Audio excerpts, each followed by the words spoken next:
सभी विद्यार्थियों को राधे राधे। आशा है आप सभी कुशल मंगल होंगे। मैं सुप्रिया कश्यप और वरदान IAS पर आपका स्वागत है। विद्यार्थियों, आपकी क्लास 12th की पॉलिटिकल साइंस का 4th चैप्टर चल रहा था, जिसका नाम है अंतरराष्ट्रीय संगठन। इसका एक पार्ट मैंने आपको करवा दिया है और आइए बिना समय की बर्बादी करते हुए वीडियो को स्टार्ट करते हैं। आज का आपका फर्स्ट टॉपिक है संयुक्त राष्ट्र संघ की शाखाएं और एजेंसियां।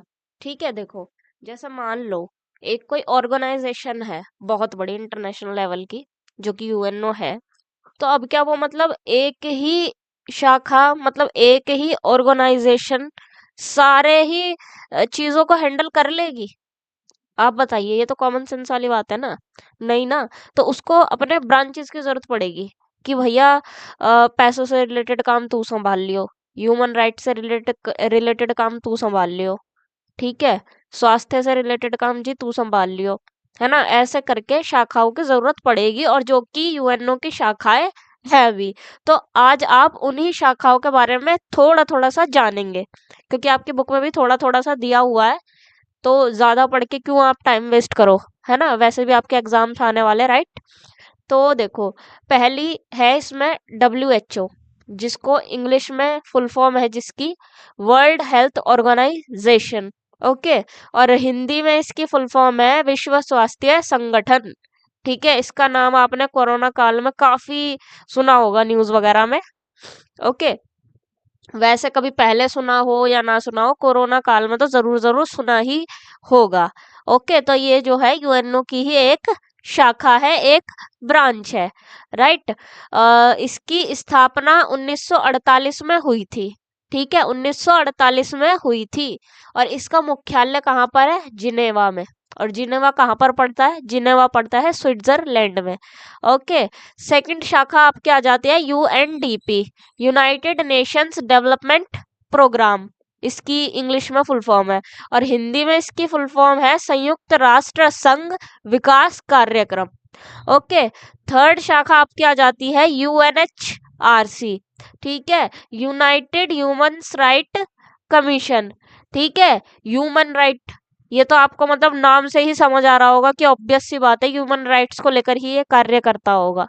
तो इसकी पहले आप हिंदी में फुल फॉर्म देख लीजिए, संयुक्त राष्ट्र संघ मानवाधिकार आयोग। ओके। और यह मानवाधिकारों के लिए कार्य करती है, जैसा कि इसका नाम से भी आपको पता लग रहा होगा। फोर्थ आपका आ जाता है UNHCR, United Nations high commission for refugees. Okay. ये इसकी हिंदी में, सॉरी इंग्लिश में फुल फॉर्म है। ठीक है, रिफ्यूजीज कौन होते हैं? शरणार्थी। ठीक है, जैसे मान लो कोई अन्य देश से हमारे देश में आकर रह रहा है इलीगली रूप से। ठीक है, मतलब जैसा वो होता है ना, डंकी मार के आ जाते हैं। पिक्चर देखी होगी आपने शाहरुख खान की डंकी, और भी आपने चर्चा सुनी होगी ये न्यूज वगैरह में। ठीक है, जैसे मान लो वो लोग आ गए, ऐसे आतंकवादी वगैरह वो नहीं होते। ठीक है, तो मतलब वो आ गए और वो वहां पे रह रहे हैं, ऐसे ही टेम्पररी सा घर बना के, जिसको आप झोपड़ी टाइप भी कह सकते हैं। तो वो लोग शरणार्थी कहलाएंगे। ठीक है। संयुक्त राष्ट्र संघ शरणार्थी उच्चायोग, ये इसकी हिंदी में फुल फॉर्म है। ओके। यह आयोग शरणार्थी के लिए कार्य करता है, इसका भी आपको नाम से ही पता चल रहा होगा। पांचवा आपका आ जाता है यूनिसेफ। ये आपके लिए इम्पोर्टेंट है। ठीक है, इसके इसके बारे में ये तीन चीजों मैंने 3 पॉइंट में लिख रखी है, इसको आप याद कर लेना। ठीक है, क्योंकि ये बच्चों से ही रिलेटेड है। यूनिसेफ, हिंदी इंग्लिश में इसकी फुल फॉर्म है United Nations children's fund. Okay. Hindi में आ जाती है संयुक्त राष्ट्र बाल कल्याण कोष। इसकी स्थापना हुई थी 1946 में। ठीक है, भारत के आजाद होने से 1 साल पहले। इसका मुख्यालय है न्यूयॉर्क में। ठीक है, न्यूयॉर्क में ही यूएनओ का भी मुख्यालय है, याद रखना ये बात आप। ठीक है। और फिर आपका लास्ट आ जाता है यूनेस्को। ठीक है, इसकी इंग्लिश में आ जाती है आपकी full form United Nations Educational Social and Cultural Organization. Okay. Hindi में आपकी आ जाती है संयुक्त राष्ट्र संघ शैक्षणिक सामाजिक तथा सांस्कृतिक संगठन। इसकी स्थापना भी 1946 में हुई थी, सेम यूनिसेफ की तरह। और इसका मुख्यालय है पेरिस में। ओके। नेक्स्ट टॉपिक आपका आ जाता है संयुक्त राष्ट्र संघ की स्थापना के उद्देश्य। ठीक है, देखो जैसा कि आपने फर्स्ट पार्ट में ये बात जानी थी कि इसकी स्थापना हुई थी द्वितीय विश्व युद्ध के बाद। और क्यों हुई थी ये बात भी आपने जान ली थी कि भैया विश्व में ऐसा दोबारा इसे युद्ध ना देखना पड़े दुनिया में इस प्रकार का, इतना ज्यादा क्या कहते हैं विनाशकारी युद्ध। ठीक है, वो देखने को ना मिले दुनिया में, विश्व में शांति कायम रहे, है ना। तो इसीलिए हुई थी ना इसकी स्थापना।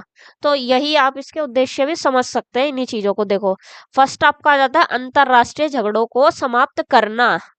ठीक है, अंतरराष्ट्रीय झगड़े मीन्स दो या दो से अधिक देशों के मध्य जो झगड़े होते हैं वो कहलाते हैं अंतरराष्ट्रीय झगड़े। ठीक है, तो वो उनको समाप्त करने के लिए, विश्व में शांति कायम करने के लिए। ठीक है, युद्ध होंगे तो भैया नुकसान तो सभी का ही होना है ना, एक आध का तो होगा नहीं। अब मान लो किसी ने किसी पे परमाणु फेंक दिया तो असर तो सब पे ही होगा ना। ठीक है, सफर तो सब करेंगे। सेकंड आपका आ जाता है सदस्य देशों के मध्य आपसी सहयोग व समन्वय की भावना का विकास करना।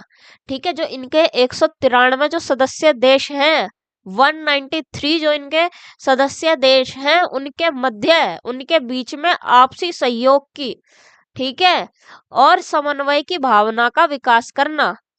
ओके, मतलब कि भाई मिलजुल के रहो, एक दूसरे की सहायता करो। ठीक है, मुसीबत आने पर एक दूसरे के साथ खड़े रहो। इन भावनाओं को अपने सदस्य देशों के मन में विकास करना। ठीक है, ऐसे इस प्रकार की भावनाओं को। अब मैं इसको आपको एक एग्जांपल से बताऊं, जैसे कि देखो कोरोना आया था, आप भी कहोगे ये दीदी कितना ज्यादा कोरोना कोरोना करती रहती है हर टाइम, है ना। तो देखो कोरोना आया था तो ये एक क्षेत्र विशेष में फैल करके नहीं रह गया था। ठीक है, ये एक क्षेत्र विशेष में फैलकर नहीं रहा था, ये पूरे विश्व में फैला था, पूरा विश्व इससे जूझ रहा था। तो अगर मान लो कि एक देश दूसरे देश से मुंह बना करके बैठ जाता, ठीक है, मुंह बना करके बैठ जाता, तो क्या इस समस्या को सोल्व कर सकते थे? आपसी सहयोग हुआ, है ना। जहां पर भी वैक्सीन बनी, अब जैसे भारत में हमारे वैक्सीन बनी तो भारत ने और देशों में पहुंचाई। इवन हमारे जो शत्रु देशों की लिस्ट में सबसे फर्स्ट नंबर पे आता है पाकिस्तान, वहां भी पहुंचाई। ठीक है, तो ये किस वजह से ये संभव हुआ, ये सहयोग यूएनओ के कारण। ठीक है, क्योंकि ये सब सदस्य देश हैं। अब वैसे भी हमारे तो हमारी भारत की संस्कृति का ये सिद्धांत है वसुधैव कुटुंबकम। ओके, अब नेक्स्ट टॉपिक पे चलते हैं। नेक्स्ट टॉपिक आपका आ जाता है शीत युद्ध के बाद संयुक्त राष्ट्र संघ में सुधार। ठीक है, शीत युद्ध के बाद यानी कि 1991 के बाद संयुक्त राष्ट्र संघ में क्या क्या सुधार होने चाहिए थे, या फिर क्या क्या सुधारों की मांग उठ रही थी, इस बारे में आप इस टॉपिक में जानेंगे। ठीक है, तो सबसे पहली बात तो बनावट और प्रक्रिया में सुधार। देखो, जो इसका जो काम करने का तरीका था, ठीक है, जो इसका सिस्टम था, जो इसकी प्रक्रियाएं थी, जो इसका बना हुआ मतलब इसका जो सिस्टम का ढांचा था, ठीक है, उसमें सुधार की मांग उठ रही थी, उसमें सुधार की जरूरत थी। क्योंकि अभी थोड़ी देर ही पहले मैंने आपको बताया इसकी स्थापना हुई थी द्वितीय विश्व युद्ध के बाद। तो क्यों हुई थी? उस समय इसका एकमात्र उद्देश्य था कि विश्व में युद्ध ना ऐसा देखना पड़े, ऐसा विनाशकारी युद्ध, है ना, और विश्व में शांति रहे। लेकिन भैया अब यही उद्देश्य, ये तो है ही, ये तो सबसे मेन बात है ही, लेकिन इसके अलावा भी तो और मुद्दे हैं ना, तो उन पर भी फोकस करना चाहिए। ठीक है, इसके अलावा भी बहुत सारे मुद्दे होते हैं। ओके, तो ये ऐसी सुधार की, इसमें बनावट की प्रक्रिया में सुधार की जरूरत थी, और सुरक्षा परिषद के आकार में परिवर्तन की जरूरत थी। ठीक है, देखो मैंने आपको बताए थे इसके अंगों के बारे में, यूएनओ के अंगों के बारे में मैंने आपको पिछले पार्ट में बताया था ना। आपने नहीं देखा तो डिस्क्रिप्शन में लिंक मिल जाएगा प्लेलिस्ट का, आप उसमें से जाके देख लीजिए। ओके, तो देखो मैंने सुरक्षा परिषद के बारे में आपको बताया था। ठीक है, ये यूएनओ का एक अंग है और इसमें 15 सदस्य देश होते हैं। ठीक है, 15 में से 5 जो होते हैं वो होते हैं स्थायी, मीन्स परमानेंट, और 10 होते हैं अस्थाई, मीन्स टेम्पररी। वो हर 2 साल बाद बदल दिए जाते हैं ताकि सबकी बारी आती रहे। ठीक है, कोई एक ही जम के ना बैठा रहे, सबकी बारी आती रहे। लेकिन वो जो 5 मैंने बताया कि वो परमानेंट है, वो परमानेंट ज्यों के त्यों रहते हैं, वो वैसे के वैसे रहते हैं। ठीक है, और उनके उनको जो है कुछ विशेष अधिकार भी दिए जाते हैं। अभी थर्ड पॉइंट में आप उसके बारे में जानेंगे। ठीक है, तो भैया ये मांग उठ रही थी, ठीक है, कि इसके जो है आकार में, मीन्स ये जो सदस्य देश हैं, सुरक्षा परिषद में जो सदस्य है, जो मेंबर है, उनकी संख्या को बढ़ाया जाए। ये संख्या कम है, इस संख्या को बढ़ाया जाए। ठीक है, ऐसी मांग उठने लगी। थर्ड आपका आ जाता है वीटो सदस्य बढ़ाने की जरूरत थी। ठीक है, अभी मैंने आपको बताया कि सुरक्षा परिषद में 5 परमानेंट सदस्य थे। तो वो जो 5 परमानेंट सदस्य होते हैं ना, तो जब कोई कानून लागू करना होता है, तो वो कानून उनके आगे जो है रखते हैं। ठीक है, उनके आगे रखते हैं उस बात को कि ऐसे ऐसे ये लागू करना है। तो यदि उन पांचों में से एक ने भी ये कह दिया ना कि नहीं भाई, ये कानून या फिर ये बात मेरे को नामंजूर है, मैं नहीं चाहता ये लागू हो, तो वो चीज लागू नहीं होगी, बिल्कुल भी नहीं होगी, किसी भी सूरत में नहीं होगी, वो फिर टल जाएगी। ठीक है, वो नहीं रहेगी फिर। तो ये जो पावर मैंने बोली कि वो मना कर रहा है, तो ये मना किस बेस पे कर रहा है? ये ऐसी क्या इसके पास ताकत है?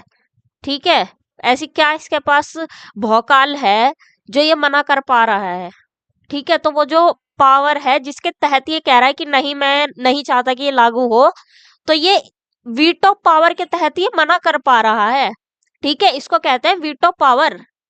ठीक है, समझे मेरी बात? नहीं समझ आई हो तो सोशल मीडिया पर कांटेक्ट करके पूछो या कमेंट सेक्शन में पूछो। ओके, फिर देखो इसमें आ जाता है आपका, हिंदी में इसका अर्थ होता है निषेधाधिकार। ठीक है, निषेधाधिकार इसका अर्थ होता है वीटो का। वीटो तो इंग्लिश वर्ड है, हिंदी में इसको कहेंगे निषेधाधिकार। ठीक है, अब निषेधाधिकार का शाब्दिक अर्थ क्या होता है ना? शाब्दिक अर्थ इसका क्या होता है? मैं मना करता हूँ, मैं मना करता हूँ, ये निषेधाधिकार का होता है शाब्दिक अर्थ। ठीक है, अब आ जाती है देखो वीटो पावर सुरक्षा परिषद के 5 स्थायी मींस परमानेंट सदस्य देशों के पास है, जो कि मैंने अभी आपको ये पॉइंट की स्टार्टिंग में ही बता दिया। ठीक है, वीटो पावर का सबसे अधिक इस्तेमाल किसने किया है? रूस ने। ठीक है, जो कि प्राचीन सोवियत संघ कहलाता था, है ना? जानते हो ना, फर्स्ट चैप्टर में ये बात आप पढ़ चुके। ओके, तो ये था वीटो पावर। ठीक है, अब नेक्स्ट पॉइंट पे देखते हैं क्या सुधार की मांग उठ रही है। देखो, सदस्य देशों को बढ़ाने या फिर ये कह लो कि नए सदस्य देशों को शामिल करना चाहिए। देखो इसका जो 193वां जो सदस्य था, ठीक है, वो था दक्षिणी सूडान। ठीक है, दक्षिणी सूडान, और वो कब उसने ज्वाइन किया था यूएनओ को? उसने ज्वाइन किया था 2011 में। ठीक है, तो उस 2011 से आज है क्या, 2025 चल रहा है, राइट? तो जब से अब तक कोई भी नया सदस्य इसमें नहीं लिया गया है। ठीक है, किसी को भी नई सदस्यता नहीं दी गई है। तो ऐसी मांग उठ रही है, ऐसी सुधार की मांग उठी कि जी इसमें तो आप सदस्य बढ़ाओ। और भी तो देश हैं, थोड़े कमजोर देश हैं, थोड़े कम शक्तिशाली देश हैं, लाइक एशिया महाद्वीप के कुछ देश, और अफ्रीका महाद्वीप के कुछ देश, दक्षिणी अमेरिका महाद्वीप के कुछ देश। ठीक है, तो इनको भी यूएनओ में शामिल कीजिए भाई। ठीक है, ऐसी इसमें मांग उठी सुधार की। फिर आपका आ जाता है कार्यशैली में बदलाव की जरूरत। ठीक है, जो इसका कार्य करने का जो तरीका है, ठीक है, इसका जो कार्य करने का तरीका है उसमें बदलाव की जरूरत है, ऐसी मांग उठ रही है। ठीक है, और फिर आपका आ जाता है न्याय अधिकार में आने वाले मुद्दों की समीक्षा की जाए। ठीक है, न्याय अधिकार में आने वाले मुद्दों की समीक्षा की जाए। देखो इसका जो एक अंग था उसमें आया था एक अंतरराष्ट्रीय न्यायालय। ठीक है, तो वो अंतरराष्ट्रीय न्यायालय के लिए एक मांग उठ रही है कि आप ना सिर्फ कुछ पर्टिकुलर मुद्दों पर ही मतलब आप बातचीत कीजिए। आप जो है पर्यावरण सुरक्षा और ह्यूमन राइट्स, मानवाधिकार हिंदी में, ठीक है, इनको लेकर भी चर्चा करो। ठीक है, ये भी इम्पोर्टेंट मुद्दे हैं। ठीक है, सिर्फ कुछ पर्टिकुलर मुद्दों पर ही ना बात की जाए, इन इन मुद्दों को भी इसमें लिया जाए, क्योंकि ये पहले जो था आपका जो था, पहले विश्व में शांति कायम करने का आपका उद्देश्य था, लेकिन आज सिर्फ यही चीज इम्पोर्टेंट नहीं है, और भी चीजें इम्पोर्टेंट है। ओके, तो इसमें से देखो, ये मैंने आपको 6 पॉइंट बताए कि ये क्या क्या सुधार की मांग उठ रही है। ठीक है, तो ये जो इनमें से मैंने आपको जो फर्स्ट पॉइंट बताया है और जो ये मैंने आपको फोर्थ पॉइंट बताया है ना, इस पर तो सभी सदस्य देश अग्री है कि हाँ भाई ये सुधार तो देखो होना चाहिए, सही बात है कि हाँ ये सुधार की तो जरूरत है ना। लेकिन जो बाकी सदस्य, ओ सॉरी, ये जो बाकी पॉइंट है 2, 3, 5 और 6, इस पर हर सदस्य देश अग्री नहीं है। ठीक है, कोई कहता है कि हाँ चलो ठीक है, कोई कहता है नहीं, है ना। लेकिन इन दो पे, फर्स्ट पे और फोर्थ पॉइंट पे, सब सदस्य देश अग्री करते हैं। ओके, अब नेक्स्ट टॉपिक पे चलते हैं। नेक्स्ट टॉपिक आपका आ जाता है 1991 के बाद विश्व राजनीति में आए बदलाव।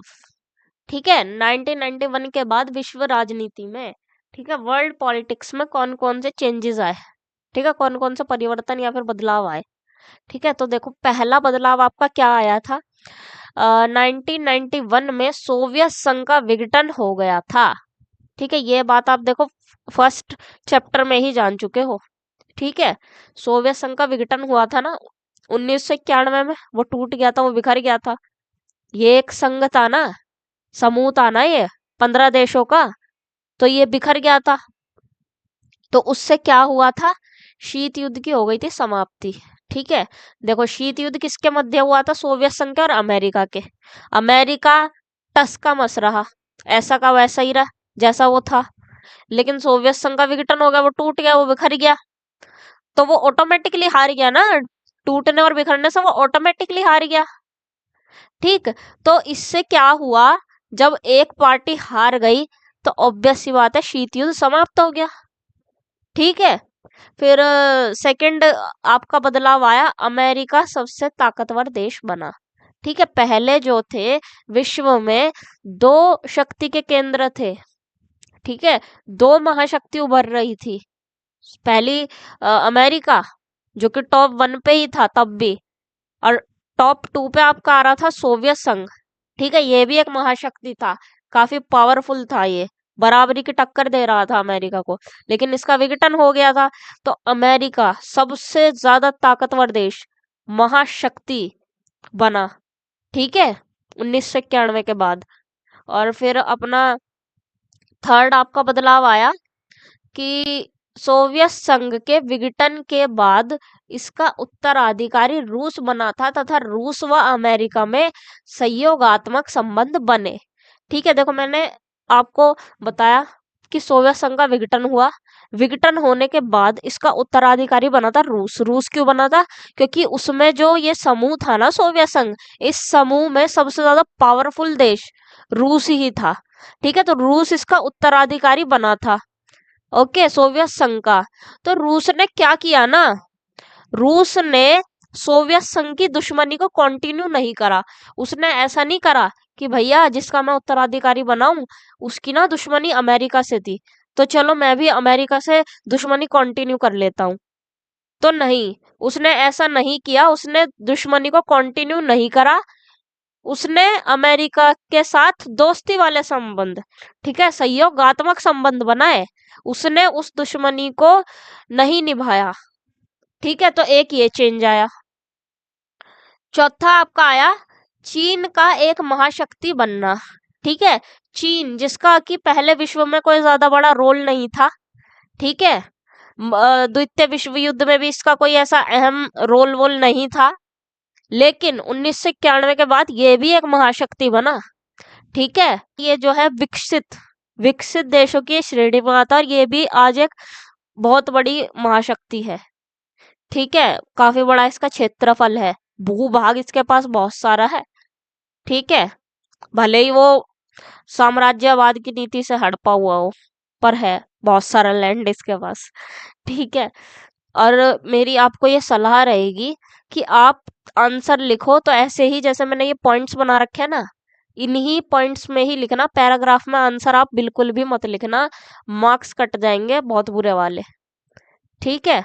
एशिया की अर्थव्यवस्था में वृद्धि हुई। देखो जो एशिया महाद्वीप है इसकी अर्थव्यवस्था में वृद्धि हुई। कैसे हुई? जो एशिया के जो देश है, ठीक है, अ, एशिया के जो देश है, जो चीन, अभी मैंने बताया कि ये महाशक्ति बना। भारत भी एक जो है काफी बड़ी अर्थव्यवस्था के रूप में उभरा। 1991 में इसने भारत ने अपनी जो है अर्थव्यवस्था में चेंज किया था, एलपीजी की नीति अपनाई थी। वो तो आप सेकंड बुक में पढ़ेंगे उस नीति के बारे में, यहाँ पे इतना डिटेल में आपको जानने की जरूरत है नहीं अभी। ठीक है। तो एशिया महाद्वीप की अर्थव्यवस्था में वृद्धि हुई। ठीक है। नेक्स्ट पॉइंट आपका आ जाता है कि विश्व को ना नई चुनौतियों का, नवीन चुनौतियों का सामना करना पड़ा, बहुत ही गंभीर चुनौतियों का। ठीक है। और वो चुनौतियां कौन कौन सी थी? एक तो था गृह युद्ध। ठीक है, गृह युद्ध का सामना करना पड़ा। अब आप कहेंगे गृह युद्ध क्या होता है? गृह युद्ध होता है जो हमारा जो देश है, मान लो भारत है, भारत के ही अंदर, भारत की ही सीमा के अंदर दो गुट लड़ने लग जाए, दो समुदाय लड़ने लग जाए, ठीक है, मार काट करने लग जाए, दंगे करने लग जाए, या बहुत ही क्या कहते हैं हिंसक तरह का प्रोटेस्ट हो जाए, तो वो गृह युद्ध की श्रेणी में आएगा। ठीक है, वो गृह युद्ध की श्रेणी में आती है वो चीज। तो विश्व को देखो, विश्व के कुछ देशों को 1991 के बाद गृह युद्ध का सामना करना पड़ा, जैसे कि पाकिस्तान। ठीक है, पाकिस्तान पहले दो थे ना, एक तो ईस्ट पाकिस्तान, एक वेस्ट पाकिस्तान। वेस्ट पाकिस्तान जो था वो मेन था, ईस्ट पाकिस्तान उससे अलग होना चाहता था, जो कि वो हुआ, तो ये गृह युद्ध की श्रेणी में आएगा। ठीक है, जनसंहार हुआ, जो कि अभी ये बात मैंने आपको बताई कि ईस्ट पाकिस्तान अलग होना चाहता था, सेपरेट होना चाहता था, तो ईस्ट पाकिस्तान के लोगों का वेस्ट पाकिस्तान के लोगों द्वारा बहुत ज्यादा उनका जनसंहार हुआ। ठीक है, वहां के लोगों को मारा गया, वहां की महिलाओं का बलात्कार भी हुआ। ठीक है, तो जनसंहार वहां पर हुआ ईस्ट पाकिस्तान में, जो कि बाद में बांग्लादेश बना। परमाणविक प्रसार हुआ। ठीक है, परमाणविक प्रसार कैसे हुआ? देश, अलग अलग देशों ने, भिन्न भिन्न देशों ने परमाणु हथियारों का क्या कहता है आविष्कार किया। ठीक है, आविष्कार किया अलग अलग देशों ने। ठीक है, जैसे कि भारत ने भी अपना पोखरण में जो है परमाणु परीक्षण किया था। ठीक है, तो परमाणविक प्रसार हुआ 1991 के बाद, ये एक चुनौती थी। ठीक है, चौथी चुनौती आपकी आ जाती है जातीय संघर्ष। जातीय संघर्ष क्या होता है? दो जाति, ठीक है, दो जाति के लोगों के बीच जो दंगे फसाद होते हैं, जो लड़ाई झगड़ा होता है, वो कहलाता है जातीय संघर्ष। और ये कहाँ पे देखने को मिला था? श्रीलंका में। ठीक है, ये भी मैंने आपको पिछले चैप्टर में पढ़ा दिया है। तो इसलिए मेरा आपको कहना है कि आप जो है सारे चैप्टर को देखें, क्योंकि ये एक दूसरे से कनेक्टेड है सारे चैप्टर।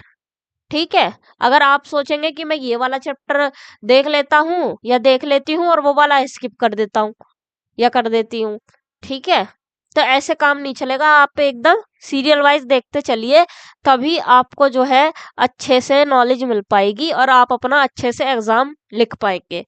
ठीक है, देखो जातीय संघर्ष कहाँ पर देखने को मिला था? श्रीलंका में। श्रीलंका में सिंगलियों के और श्रीलंकाई तमिलों के बीच जो संघर्ष हुआ था। ठीक है, तो विश्व को एक ये चीज देखनी पड़ी, ये वाली चुनौती का सामना करना पड़ा। और नए देशों का यूएनओ में शामिल होना, नए नए देश यूएनओ के सदस्य बने।